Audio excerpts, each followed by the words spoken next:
வணக்கம். லதா காமாட்சி, நெல்லை போஜன். இப்போ என்ன ரெசிபி பண்ண போகிறோன்னா, கத்திரிக்காய், முருங்கைக்காய், தட்டைப்பயிரை போட்டு ஒரு புளிக்குழம்பு எப்படி வைக்கிறதுன்னு பார்ப்போம். இப்போ அடுப்பில் வந்து கடாயை வச்சுருக்கேன். கொஞ்சம் நல்ல எண்ணெய் ஊற்றிக்கோங்க தாராளமாக. ஏன்னா புளிக்குழம்புக்கு கொஞ்சம் எண்ணெய் ஊற்றினா தான் நல்லது.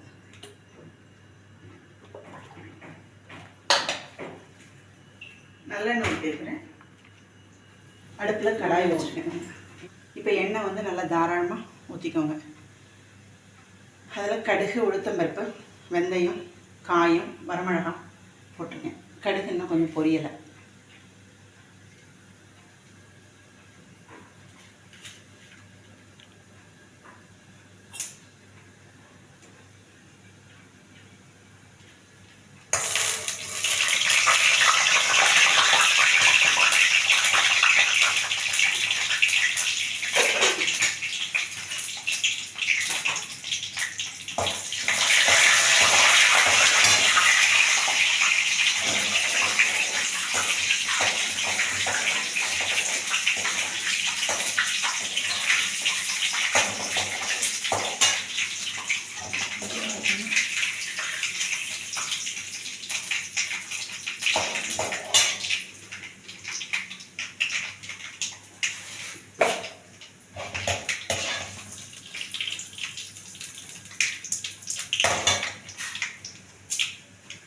ரெண்டு வெந்தயம்,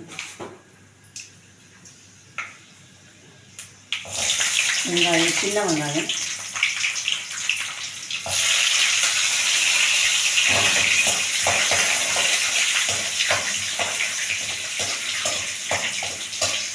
சின்ன வெங்காயம் நல்லா பொன்னிறமாக வரணும்.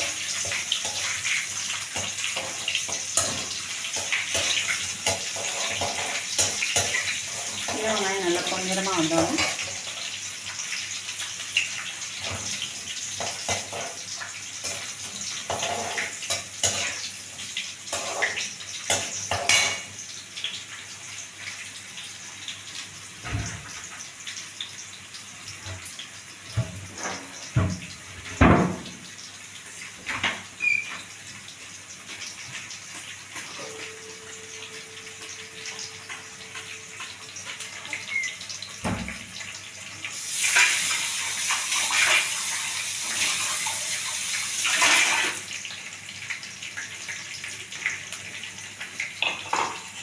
ஒரு மிக்ஸி ஜாரில் சுட்ட வெங்காயம், நான் ஒரு பெரிய வெங்காயத்தை சுட்டு வச்சுருக்கேன்.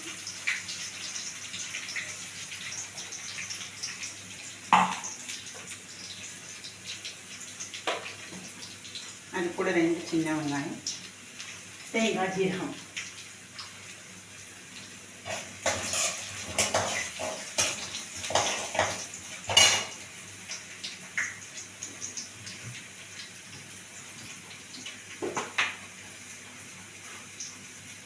ஜீரகம் ஒரு 1/2 டீஸ்பூன்,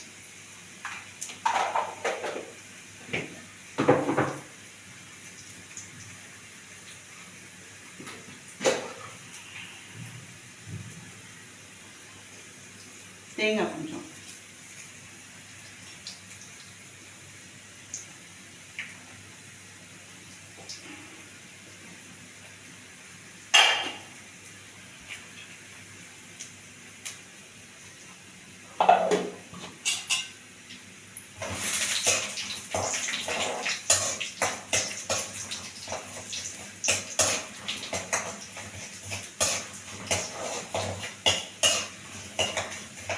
நல்லா ப்ரௌனிஷ் ஆகிடுச்சு. இந்த நேரத்தில் கத்திரிக்காய்,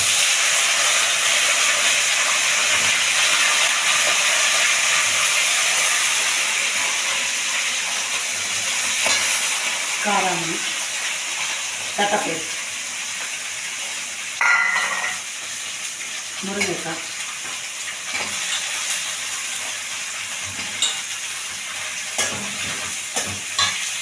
இது வந்து தட்டைப்பயிறு வேக வச்ச தண்ணி. அந்த தண்ணியில் ஊற்றிடும்.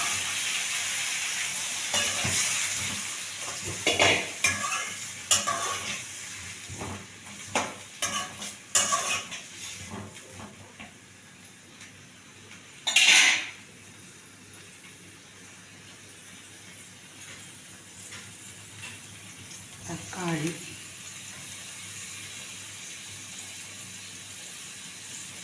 வெங்காயம்,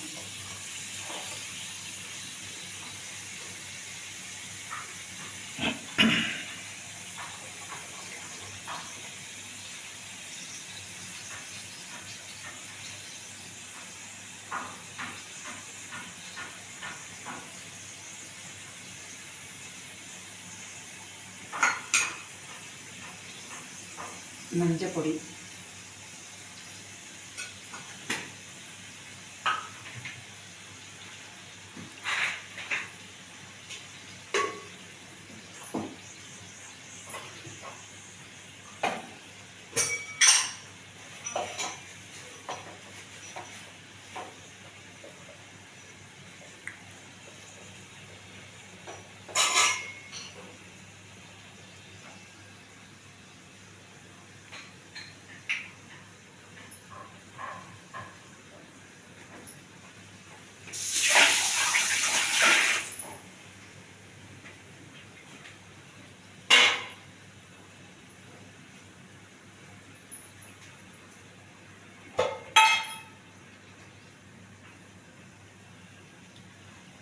மிளகாப்பொடி, தனி மிளகாப்பொடி 2 ஸ்பூன், கலருக்கு கொஞ்சோண்டு காஷ்மீர் சில்லி 1/2 ஸ்பூன்,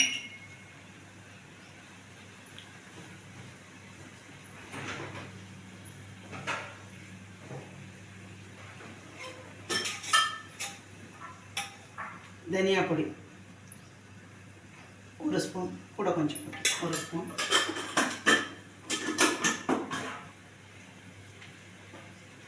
கல் உப்பு,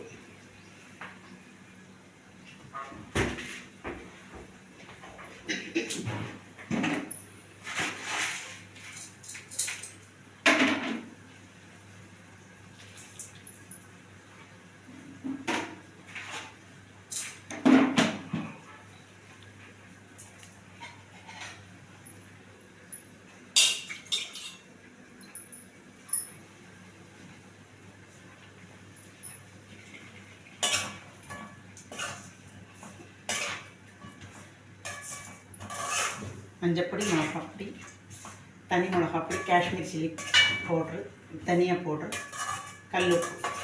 காயம் வந்து கட்டிக்காயம் முதல்ல போட்டேன், 2 வரமிளகா போட்டிருக்கேன். இன்னும் கொஞ்சம் தண்ணி ஊற்றிக்கும், காய் வேகட்டும்.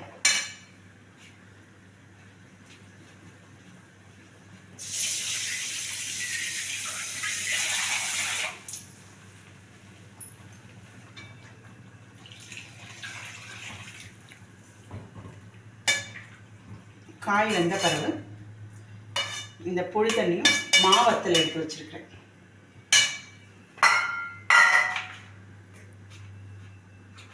மாவத்தல், புளித்தண்ணி, மாவத்தல் எல்லாம் சேர்த்து தேங்காய் வந்து அரைச்சிட்டு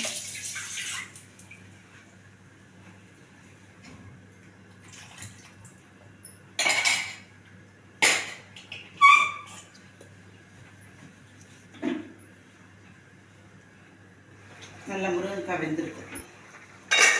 இந்த ஸ்டேஜில் நம்ம கரைச்சி வச்சு ஒரு சின்ன நெல்லிக்காய் சைஸ் பொடி தண்ணி கரைச்சி வச்சுருக்கோம். அந்த கரைச்சி வச்சு தண்ணி ஊற்றிடுறேன். மாவத்தல் எடுத்து வச்சுருக்கேன்.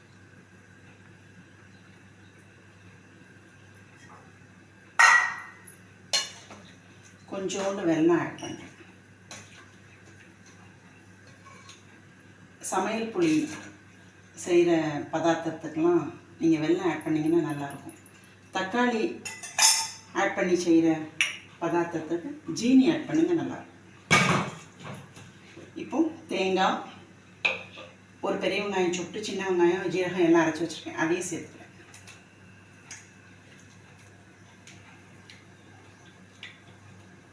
தேங்காய் பெரிய வெங்காயத்தை நல்லா சுட்டு 2 பச்சை வெங்காயம், சின்ன வெங்காயம், பச்சை வெங்காயம், ஜீரகம், தேங்காய் அரைச்சி போட்டு வைங்க. வத்த குழம்புக்கு நல்லா டேஸ்ட்டாக இருக்கும். புளிக்குழம்பு, வத்த குழம்பும், காரக்குழம்பும் எல்லாத்துக்கும் ரொம்ப நல்லா.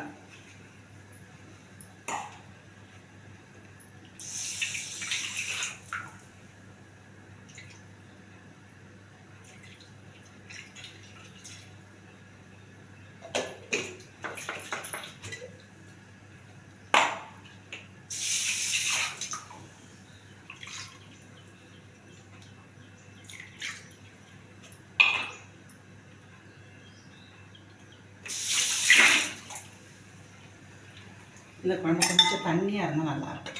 அதனால தான் கொஞ்சம் தண்ணி ஆட் பண்ணிக்கிறேன்.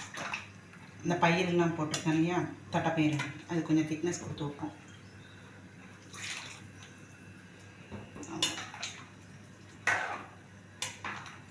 கொஞ்சம் தண்ணியாக வச்சா நல்லாயிருக்கும். ரொம்ப கட்டியாக இருந்தால் ஒரு மாதிரி இருக்கும்.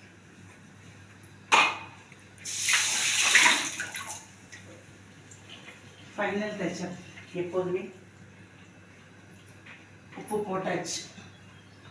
நம்ம 2 இப்போ உப்பு ஆட் பண்ணிங்கன்னா நீங்கள் உப்பே பார்க்க வேண்டாம், கரெக்டாக இருக்கும். அவ்வளோதான், உப்பே பார்க்க வேண்டாம், கரெக்டாக இருக்கும். இப்போ நல்லா கொதிக்கட்டும்.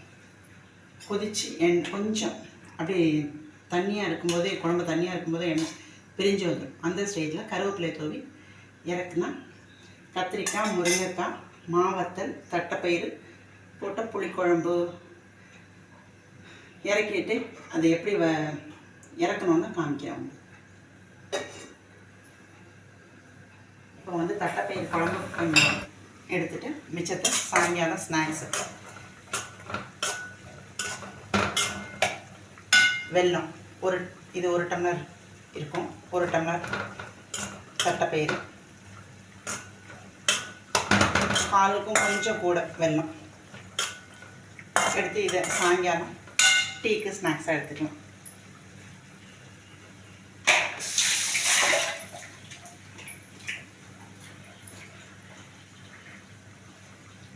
அடுப்படியில் நிற்க முடியல இப்போ வெயில் நேரத்தில், ரொம்ப கஷ்டமாக இருக்கும். கொஞ்சோண்டு ஏலக்காய் போட்டேன்.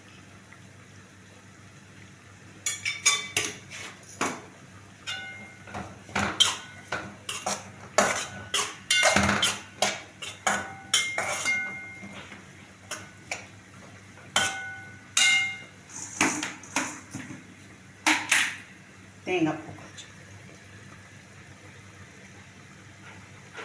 கொஞ்சம் கூட போட்டால் நல்லா தான் ஸ்வீட்டு. அந்த வெள்ளை ஸ்வீட்டு தேங்காய் பூ சாப்பிடும்போது நல்லா.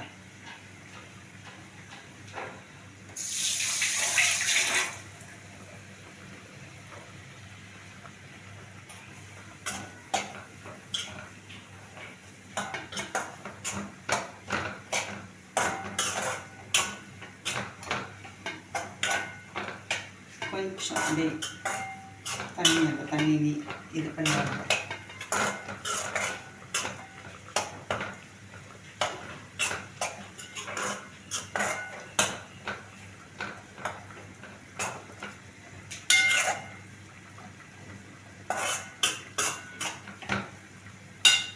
இப்போ இங்கே பார்த்தீங்கன்னா குழம்பு வந்து ரெடி ஆகிடுச்சு. பார்த்திங்கன்னா எண்ணெய் பிரிஞ்சு நல்லா ஓரத்தில் நிற்குதா, நல்ல மனம் நல்லா இருக்குது. ஏன்னா கத்திரிக்காய், முருங்கைக்காய், மாவத்தல், தட்டைப்பயிறு, தக்காளி, வெங்காயம், பூண்டு எல்லாம் போட்டு பண்ணும்போது அது மனம் கூட கொடுத்துருக்கும். எண்ணெய் பிரிஞ்சு நிற்கிதா, நல்லா உங்களுக்கு தெரியுதா, கேமராவில் தெரியுதா? இப்படி இருக்கும்போது இன்னும் ஒரு 2 நிமிஷம் சிம்மில் போட்டு ஒரு 5 நிமிஷம் வச்சிடும். அதுக்கப்புறம் அந்த கருவேப்பிலையை மேலே தூவி இறக்கணும். பிள்ளைங்க வீட்டில் இருக்கிறதுனால ஏதாவது செஞ்சு வச்சுட்டா சாயங்காலம் கொடுக்கறதுக்கு வசதியாக இருக்கும்.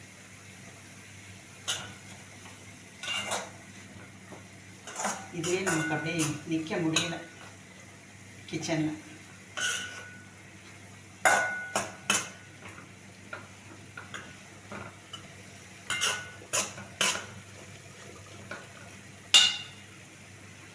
இதுதான் அதில் வந்து காரம், இது வந்து இனிப்பு. குழம்புல வந்து காரம் போட்டிருக்கேன். ஈவினிங் ஸ்நாக்ஸுக்கு இனிப்பு செஞ்சாச்சு. அவ்வளோதான், ஏதோ நம்ம பிளானிங் தான். நம்ம தான் கொஞ்சம் வச்சா சாயங்காலம் என்ன இருக்குது அப்படிங்கும்போது இது தூக்கி கொடுக்கணும்.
நல்லா குழச்சி வச்சுக்கோங்க. ஏன்னா தட்டைப்பயிரை வந்து இனிப்பு போடும்போது திருப்பி விரைச்சிக்கும். அதனால் நல்லா குழம்பா வேக வச்சுக்கோங்க. அப்போ தான் டேஸ்ட் அதிகமாக இருக்கும்.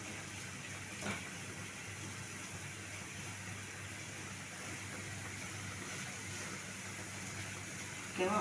சரியாகிடுச்சு. இதை அப்படி வேறு ஒரு பாத்திரத்தில் மாற்றி வச்சுருச்சு. சர்வ் பண்ணால் எடுத்து வச்சுட்டு உங்கள்கிட்ட காமிக்கிறேன்.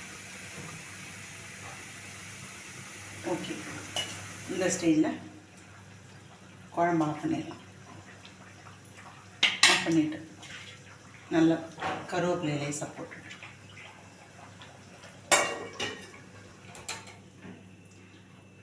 இதில் வந்து இனிப்பு தட்டைப்பயிறு சுண்டல் ரெடி. தட்டைப்பயிரோ காரமையோ நீங்கள் எப்படி சொல்லுவீங்களோ சொல்லிக்கோங்க. அதில் வந்து காரத்துக்கு கொஞ்சோண்டு எடுத்தேன், கொஞ்சம் கூடவே ஊற வச்சு இனிப்பு சாயங்காலத்துக்கு ஸ்நாக்ஸ் பண்ணியாச்சு. அவ்வளோதான். இந்த வீடியோ உங்களுக்கு பிடிச்சிருந்தா லைக் பண்ணுங்கள், ஷேர் பண்ணுங்கள், கமெண்ட் பண்ணுங்கள். நன்றி.